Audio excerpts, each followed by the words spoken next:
नमस्कार, sports one देख रहे हैं आप और मैं हूं राम मोहन शर्मा। स्पोर्ट्स वन में आज हम बात करेंगे भारत और पाकिस्तान के बीच मीरपुर में चल रहे महामुकाबले की। आज सुपर संडे का सुपर वनडे खेला जा रहा है मीरपुर में। पहले पाकिस्तान ने बल्लेबाजी चुनी और 330 रनों का लक्ष्य दिया है। पूरे स्पोर्ट्स वन में आज इसी पर चर्चा।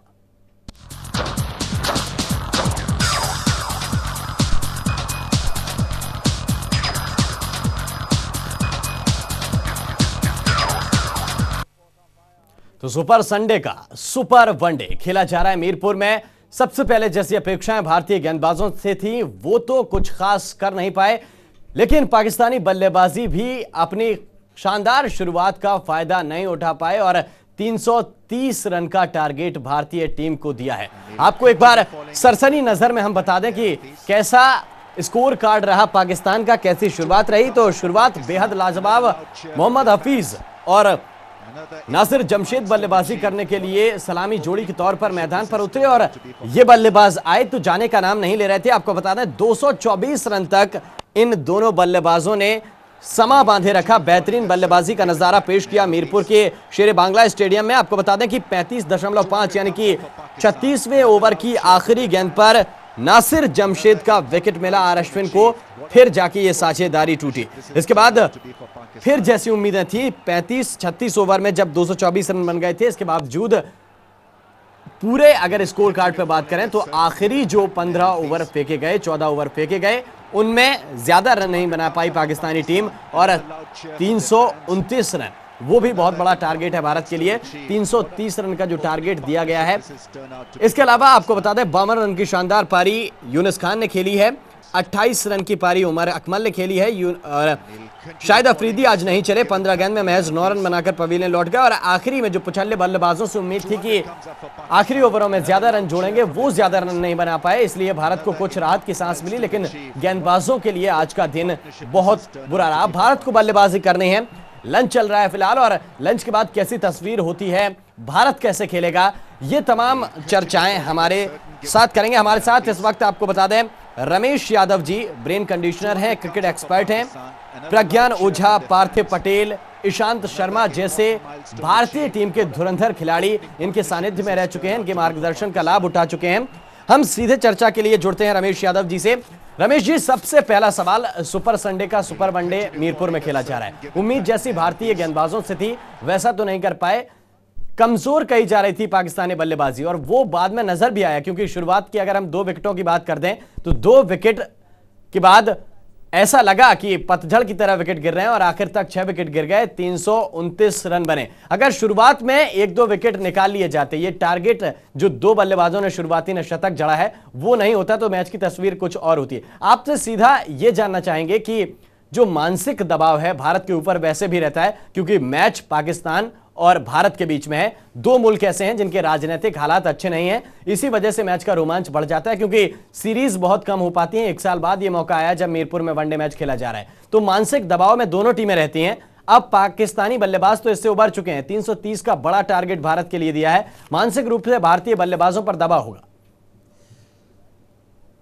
दबाव की जहां तक बात है तो भारतीय बल्लेबाजों पे नहीं, भारतीय दर्शकों पे भी बराबर दबाव है। भारत और पाकिस्तान का मैच है, दबाव निश्चित है। लेकिन जैसे कि आज प्रोफेशनल वर्ल्ड में क्रिकेट इतनी ज़्यादा खेली जा रही है और ये जो हमारे खिलाड़ी है, खासतौर पे हमारी जो यंग जनरेशन है, विराट कोहली है, गौतम गंभीर है, सुरेश रैना, रोहित शर्मा, महेंद्र सिंह धोनी, यूसुफ पठान, ये इतने प्रोफेशनल खिलाड़ी, अगर इनका ट्रैक रिकॉर्ड देखा जाए तो जब भी टीम दबाव में होती है, जिस टीम से खेलती है, चाहे रणजी की टीम हो, चाहे IPL की टीम हो, चाहे देश की टीम हो, वो बेहतर प्रदर्शन करेंगे। और जैसे हम एक शो कर रहे थे इनिंग के दौरान, तो मैंने कहा था कि 330 का आंकड़ा तक भारत की जीत के लिए मैं अपनी मोहर लगाता हूं और मुझे खुशी है कि वो 330 का आंकड़ा बिल्कुल उससे ज़्यादा रन नहीं बने। और मैं ये कहूँगा कि इस मानसिक दबाव में जो आज लग रहा है भारतीय बल्लेबाज होंगे, और भारतीय बल्लेबाज अगर 10-15 ओवर की इनिंग ऐसे खेल लेते जिसमें वो विकेट ना गिराएं, तो मैं कह सकता हूँ कि ये दबाव भारतीय बल्लेबाजों से पाकिस्तान के गेंदबाजों पर चला जाएगा। और एक बार दबाव चला गया तो निश्चित रूप से हम सबको जीत साफ तौर पे दिखाई देने लगेगी। बिल्कुल, भारतीय प्रशंसक हैं तो इस तरीके की बातें तो कहेंगे, लेकिन अगर हम पाकिस्तान के होते तो शायद ये कहते हैं कि 330 रन का टारगेट दिया है, गेंदबाजी अच्छी है, हो सकता है पाकिस्तान जीते। बेशक मैं भारतीय हूँ, मैं भारत का समर्थन जरूर करूंगा, लेकिन एक क्रिकेट एक्सपर्ट होने के नाते और एक ब्रेन कंडीशन और साइकोलॉजिस्ट होने के नाते मैं कहूँगा कि जिस तरह से भारतीय जो लाइनअप है आज महेंद्र सिंह धोनी ने बहुत अच्छा एक जो फैसला लिया है कि यूसुफ पठान को जो टीम में खिलाया है, जो लाइनअप है, मैं इन सब खिलाड़ियों से पर्सनली मिल चुका हूँ, इनसे बात कर चुका हूँ। जहाँ तक दबाव की बात है, आपको राज की बात बताऊंगा, ये खिलाड़ियों पे दबाव ना के बराबर होता है जी। दबाव दर्शकों पे होता है और दबाव खिलाड़ियों पे उतना ही दबाव होता है जितना उनको किसी दूसरे मैच में होता है। अब देखिए, जो हाल ही में भारत ने एक मैच खेला था ऑस्ट्रेलिया में, कितना दबाव था। भारत को वो मैच 40 ओवर में 320 रन बनाने थे, तब भारत वो मैच जीत सकता था। तब भारत के कुछ आसार नजर आते क्वालिफाई होने के। तो भारतीय बल्लेबाजों ने, युवा बल्लेबाज विराट कोहली और गौतम गंभीर ने जिस तरह से उस इनिंग को खेला, तो ये साफ तौर पे कि आज अगर दबाव है तो ये कहीं ना कहीं भारतीय बल्लेबाजों के पक्ष में जाता है और आज इस दबाव से भारतीय बल्लेबाजी निखर के आएगी और पाकिस्तान की जो स्टीक गेंदबाजी है वो चरमरा जाएगी। बेशक इसमें महेंद्र सिंह धोनी को अपने बल्लेबाजों को साफ तौर पे एक रणनीति के साथ बल्लेबाजी करनी होगी। ये मनमानी नहीं, एक मिशन की तरह खेलना होगा। जैसे बांग्लादेश ने भारत के साथ क्या किया था, बांग्लादेश ने अपने विकेट को डिफेंड किया और आराम से ऐसा मैच खेलते रहे विकेट बचाते हुए, जैसे कि वो हार रहे हों, लेकिन विकेट बचाने का लाभ उन्होंने जो आखिर में दिखाया, उसी तरह आज भारत को भी एक रणनीति के साथ जाना होगा। भारत को शुरुआती 20-25 ओवर में अपने 1-2 विकेट के साथ एक लक्ष्य तक पहुंचना होगा। उसके बाद जो बैटिंग लाइनअप है वो बेशक 330 का स्कोर मुझे लगता है 48 ओवर के आसपास चेज करने में सफल हो जाएगी। बिल्कुल 48 ओवर के आसपास चेज करने में सफल हो जाएगी। भारतीय बल्लेबाजी लाइनअप आज जबरदस्त नजर आ रहा है। लेकिन जिस तरीके से आपने श्रीलंका की बात कही कि श्रीलंका के खिलाफ 36 ओवर में वो टारगेट चेज किया था जिसमें बोनस पॉइंट भारत को मिला था, उस मैच में हमारे पास गंवाने के लिए कुछ नहीं था। लेकिन इस मैच में भी लगभग वही परिस्थिति सामने आ रही, गंवाने के लिए कुछ खास नहीं, लेकिन सामने पाकिस्तान है। सबसे बड़ी बात यही मुझे लगती है कि सामने जब पाकिस्तान होता है तो दिलों की धड़कनें, प्रशंसकों की धड़कनें बढ़ी रहती हैं। और श्रीलंका और पाकिस्तान में सिर्फ अंतर इतना है, क्रिकेट दोनों लगभग एक सा खेलते हैं, लेकिन अंतर इतना है कि ये मुल्क हमारे राजनीतिक हालात के साथ मेल नहीं खाता और इससे एक जो गुस्सा है भारतीय प्रशंसकों में कि पाकिस्तान से भारत को नहीं हारना चाहिए। अगर भारत कहीं ना कहीं ये मैच हारती है तो लाजमी तौर पर, जाहिर तौर पर गुस्सा झेलना पड़ेगा प्रशंसकों का। बिल्कुल, भारतीय खिलाड़ी को बिल्कुल मालूम है अगर ये मैच नहीं जीता तो जिस भारतीय दर्शकों ने उनको अपना हीरो बनाया है, उनको एक सेलिब्रिटी की बुलंदी पे खड़ा करके रखा है और उनको नमन करते हैं, वो भारतीय दर्शक सीढ़ी खींचने में ज़्यादा देर नहीं लगाते। तो इस चीज़ का दबाव बिल्कुल होगा, वो भी इंसान है, उनके अंदर भी ये जहन में होगा कि मैच तो उनको हर हाल में जीतना ही है। तो इस दबाव के साथ बेशक ये दबाव उन पे है, लेकिन दूसरी बात यह है कि जो आज कंडीशन है, जैसे आईपीएल का टूर्नामेंट कह लीजिए या पिछले दिनों जो वनडे क्रिकेट जितनी ज़्यादा खेली जा रही है और जो हमारी यंग जनरेशन है, इसको मैं पर्सनली तौर पे मिला हूँ। रोहित शर्मा, विराट कोहली, गौतम गंभीर, मैं पहले भी कह चुका हूँ, इवन यूसुफ पठान, इरफान पठान, ये दबाव के साथ अच्छा खेल सकते हैं बशर्ते भारतीय टीम मैनेजमेंट एक रणनीति बनाए, एक सीधी रोड की रणनीति बनाए कि हमें 15 ओवर में कोई विकेट नहीं खोना है या हमें अपने आप को लूज बॉल का वेट करना है और अपने आप को सेट करना है, फिर हम बिल्कुल चेज करेंगे। और आज भारतीय कप्तान को इस हालात में अगर कोई पहले विकेट जल्दी गिर जाती है तो इस भारतीय कप्तान को चाहिए, धोनी को चाहिए कि बैटिंग ऑर्डर में एक चेंज करे। बैटिंग ऑर्डर में उन्होंने इरफान पठान को अगर 1 डाउन भेजते हैं तो चांस ले सकते हैं, क्योंकि पीछे यूसुफ पठान भी है और उसके बाद प्रवीण कुमार, अश्विन वगैरह हैं। लेकिन यूसुफ पठान माफ़ करना, इरफान पठान 1 डाउन आके एक क्रैकिंग इनिंग खेल सकते हैं जिससे रन रेट को कवर किया जा सकता है और ताकि दूसरे बल्लेबाज जो आएंगे उनको उतना रन रेट का दबाव नहीं रहेगा और वो अपना विकेट बचाते हुए 7-8 रन की जो रन रेट अभी हमें जो शुरुआती 20 ओवर में बनानी है उसको बनाने में हम सफल हो सकते हैं। लेकिन जिस तरीके से आपने 1 डाउन की बात करी, आज हम भारतीय टीम का अगर जिक्र करें, विराट कोहली बहुत दमदार प्रदर्शन कर रहे हैं। तीसरे नंबर पर आकर लगातार उन्होंने 2 शतक भी लगाए थे, इसके बाद 66 रनों की ये इनिंग्स खेली। आज अगर हम भारतीय टीम के बारे में बात करें तो भारतीय टीम के पास महज एक गेंदबाज नजर आता है, वो है अशोक डिंडा। बाकी ऊपर के पूरे बल्लेबाज हैं, चाहे हम गौतम गंभीर की बात करें, तेंदुलकर है हमारे पास, विराट कोहली हैं, रोहित शर्मा है, सुरेश रैना है, खुद महेंद्र सिंह धोनी है, इरफान पठान है और इसके अलावा अश्विन और प्रवीण कुमार भी बल्लेबाजी कर सकते हैं। तो बल्लेबाजों से भरी ये टीम है। 330 रन का टारगेट अगर बल्लेबाजी क्रम को लेकर हम बात करें तो कुछ मुश्किल नजर नहीं आना चाहिए।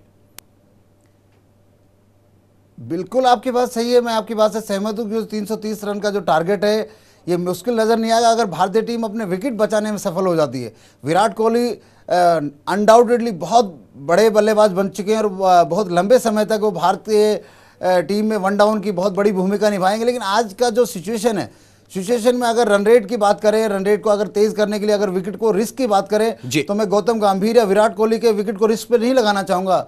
मैं चाहूँगा वो रिस्क के लिए हमारे पास अगर प्रवीण कुमार या इरफान पठान में से किसी को ऊपर भेज के, जैसे पिछले दिनों में आप देखा होगा कभी कभी श्रीनाथ को ऊपर भेजा गया था, दूसरी टीमें ऐसा बदलाव करती, तो आज भारत के पास कैपेसिटी एक भारत प्रवीण कुमार या इरफान पठान में से मैं चाहूँगा इरफान पठान ज़्यादा बेहतर बल्लेबाज हैं और वो बहुत पैशन से खेल सकते हैं और आज हम चांस ले सकते हैं उनको ऊपर भेज के, ताकि हमारे जो मेन बल्लेबाज जो बड़ी इनिंग खेलने वाले विराट कोहली, गौतम गंभीर या सुरेश रैना, उनको रन रेट के चक्कर में अपना विकेट दाव पे ना लगाना पड़े। इसलिए आज वन डाउन पे अगर इरफान पठान आते हैं तो मुझे ज़्यादा मैं इस मुकाबले में ज़्यादा दिलचस्पी लूँगा और मैं कहूँगा बेशक हाँ टीम एक रणनीति के साथ खेल रही है।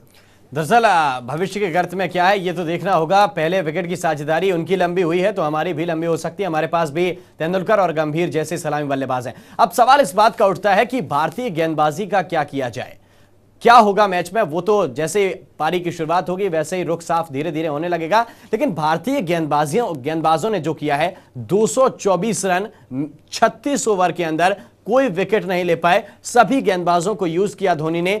तेंदुलकर भी उनमें शामिल थे। पार्ट टाइम गेंदबाज रोहित शर्मा, सुरेश रैना के अलावा सभी गेंदबाजों को शामिल किया। अब क्या कप्तान करें आगे? जहां तक भारतीय गेंदबाजी की बात करूंगा तो मैच से पहले ही भारतीय टीम जो ऑस्ट्रेलिया का दौरा करके आई है, इतना फटीक दौरा है, वहां की जो कंडीशंस है, इंडिया की जो कंडीशंस हैं, इनमें इतना ज़्यादा फर्क है। खिलाड़ी भले ही कह रहे हो कि हमने एडजस्ट कर लिया है, मन एडजस्ट हो जाता है लेकिन बॉडी उतनी एडजस्ट नहीं होती। भारतीय खिलाड़ी इतना लंबा दौरा करके बेशक थक चुके हैं और उनको एक ब्रेक की जरूरत थी। उनके सामने ये एशिया कप की जो सीरीज थोप दी गई है, तो वो जो गेंदबाजों को जो एनर्जी चाहिए, जो इंटेंसिटी चाहिए, उसमें उनको रेस्ट और रिकवरी का जो पीरियड मिलना था वो भारतीय गेंदबाजों को नहीं मिला है। और ये पिच भी बल्लेबाजों के पूरी तरह माकूल है। अब देखिए बांग्लादेश के बल्लेबाजों ने भी पाकिस्तान के खिलाफ 250 का आंकड़ा छू लिया था और उन्होंने भारत के खिलाफ तो पूरा इतिहास ही रच दिया। तो जहाँ तक पिच की बात है, पूरी तरह बल्लेबाजों के माकूल है। और ऐसी स्थिति में भारतीय बल्लेबाजों के पास इस वक्त, भारतीय टीम के पास फिजियो हैं, मसाजर्स हैं, और जहाँ तक मैं भारतीय टीम को जानता हूँ, इस वक्त भारतीय टीम के पास स्पेशली तेज़ गेंदबाजों के लिए उनके पास एक डाइटिशियन का होना और एक ब्रेन कंडीशनर का होना उनके प्रदर्शन को बेहतर कर सकता है, जो कि इस वक्त भारतीय टीम के पास नहीं है। भारतीय टीम के पास कई कमियां हैं। हालांकि बीसीसीआई के पास पैसा बहुत है, कुछ भी यूज करती है बीसीसीआई। लेकिन सवाल इस बात का उठता है कि जिस तरीके से आज बल्लेबाजी पाकिस्तान ने की है, शुरुआती अगर दो बल्लेबाजों का हम जिक्र करें, नासिर जमशेद और मोहम्मद हफीज, दोनों शतक वीर रहे हैं। सवाल इस बात का उठता है कि जिस तरीके से उन्होंने आज रणनीति अपनाई, शुरुआत से ही अटैकिंग क्रिकेट खेलते हुए नजर आए। जहाँ तक मैं अपने नज़रिए से जो मैं मैच को देख रहा था उसकी बात करूँगा, तो मैं ये कहूँगा कि उन्होंने अटैकिंग क्रिकेट, मुझे नहीं लगा कि वो अटैकिंग क्रिकेट खेली है। हाँ, भारतीय गेंदबाजों ने अटैकिंग बॉलिंग नहीं की, ये बात मैं जरूर कहूँगा। जब 16 ओवर लेके आए तो अश्विन की जो बॉडी लैंग्वेज थी, जिस अश्विन को मैं जानता हूँ या क्रिकेट एक्सपर्ट जानते हैं, अश्विन की जो बॉडी लैंग्वेज थी उस वक्त जब 16 ओवर लेके आए, वो एकदम ऐसे थे कि जैसे वो बिल्कुल थक चुके हैं, जैसे डिहाइड्रेशन हो गया उनको। उनकी जो इंटेंसिटी थी, अगर इंटेंसिटी की बात करें तो गेंदबाजों में जो ढिंडा रनअप पे जा रहे थे, वही एक ऐसे गेंदबाज निकले जिनके अंदर जो अपने आप को इंटेंसिटी से ग्राउंड में रख रहे थे। अदरवाइज गेंदबाजों में जिस इंटेंसिटी की कमी थी और उसकी वजह से वो स्टिक लाइन लेंथ पे नहीं कर पाए और एग्रेशन के साथ नहीं कर पाए, और उसका पूरा फ़ायदा पाकिस्तान के गुमनाम बल्लेबाजों ने उठाया और उन्होंने एक रिकॉर्ड खड़ा कर दिया भारत के सामने कि 224 रन की पार्टनरशिप। तो इसमें पूरा श्रेय मैं भारतीय गेंदबाजों को देता हूं जो उन्होंने पाकिस्तान की पार्टनरशिप करवा दी। पाकिस्तान की पार्टनरशिप भारतीय गेंदबाजों ने करवा दी, आपका ऐसा मानना है। सवाल लेकिन इस बात का उठता है कि क्या महेंद्र सिंह धोनी की रणनीति में कहीं कमी छूट जाती है? महेंद्र सिंह धोनी शुरुआती ओवर प्रवीण कुमार और इरफान पठान से फेंकवाते हैं, इसके बाद अशोक डिंडा को उसमें शामिल करते हैं जब प्रवीण कुमार असफल रहते हैं। लेकिन इसके बाद उन्हें होता है क्या कि सुरेश रैना को अटैक पर लाया जाता है, जो कि आपके पार्ट टाइम गेंदबाज हैं। रोहित शर्मा को आप अटैक पर लाते हैं, जो कि आपके पार्ट टाइम गेंदबाज हैं, वो भी तब जब आप 10 ओवर फेंक चुके हैं। 11वें ओवर से आप इन गेंदबाजों को साथ लगाते हैं। क्या 11वें ओवर से आप अश्विन को साथ नहीं ले सकते थे? बिल्कुल, जैसे 11वां ओवर सुरेश रैना ने जब स्टार्ट किया तो मैं एक्सपर्ट के तौर पे मुझे लगा धोनी से एक चूक हो गई है कि धोनी उन बल्लेबाजों को सेट होने का मौका दे रहे हैं जी। तो धोनी ढिंडा का स्पेल बहुत अच्छा चल रहा था, ढिंडा एक दबाव लगभग कई अच्छी डिलीवरी ढिंडा ने डाली थी और एक अच्छा स्पेल के साथ बढ़ रहे थे और उसके साथ अगर सपोर्टिंग में अगर धोनी ने आज अश्विन को 11वें ओवर से लिया होता तो शायद आज हम इस पार्टनरशिप को पहले ब्रेक होते हुए देख सकते थे, क्योंकि दबाव में आ सकते थे। 11 से 15 ओवर तक जिस तरह से ये लोग अपने आप को सेटल कर चुके थे, उसके बाद उन्होंने अश्विन को जितने आराम से खेला वो बहुत ही, मैं कहूँगा पाकिस्तान के बल्लेबाजों ने आज पूरे अपने ब्रेन को, अपने नर्वस सिस्टम को शायद जिस तरह से कूल रखा है, वास्तव में शायद उन्होंने बहुत एक मेडिटेशन किया होगा, बहुत मंत्रणा की होगी और एक बहुत रणनीति के साथ आए थे कि हमें अपना विकेट सस्ते में नहीं देना है और अपने विकेट की कीमत हमें लगानी है, और उन्होंने अपने विकेट की कीमत लगाई और उन्होंने एक रिकॉर्ड ब्रेकिंग साझेदारी कर दी। और वही बात जो हम धोनी की रणनीति की बात करते हैं, ऑस्ट्रेलिया में भी शुरुआती गेंदबाजी में प्रवीण कुमार के साथ इस स्पिनर इस्तेमाल वो बेशक कर लेते हैं, स्पिनर से शुरुआत करना उनकी अच्छी आदत है, लेकिन सवाल इस बात का उठता है जब आपके पास डिंडा जैसा स्पेसिफिक गेंदबाज है, तेज गेंदबाज है जो 140 की रफ्तार से गेंदें फेंक सकता है, तब आप प्रवीण कुमार के साथ इरफान पठान को यूज करते हैं। ये धोनी का एक साइकोलॉजिकल अपना इशू है जिसके साथ काफ़ी क्रिकेट एक्सपर्ट, आप अगर मैच सुन रहे होंगे तो काफ़ी क्रिकेट एक्सपर्ट इस पे बात करते हैं। धोनी का अपना एक साइकोलॉजिकल इशू और वो साइकोलॉजिकल इशू से अपने आप को चलते हैं और ये धोनी इन सब हालात के चलते, इन सब फैसलों के चलते धोनी खास कप्तान बने थे। लेकिन आजकल जो फैसले कर रहे हैं, जिस तरह वो अपनी एक रिजिडिटी दिखाते हैं या किसी एक खास गेंदबाज या किसी को जिस तरह से वो प्रमोट करते हैं या जिस तरह से वो एक रणनीति बनाते हैं, धोनी के माइंड में ऑलरेडी सेलेक्टेड एक थेरेपी होती है कि मेरा कौन गेंदबाज ए ग्रेड है, कौन गेंदबाज बी ग्रेड है। उस सेलेक्टेड थेरेपी के साथ ही वो 11 चुनते हैं और 11 के अंदर वो उसी तरह इस्तेमाल करते हैं।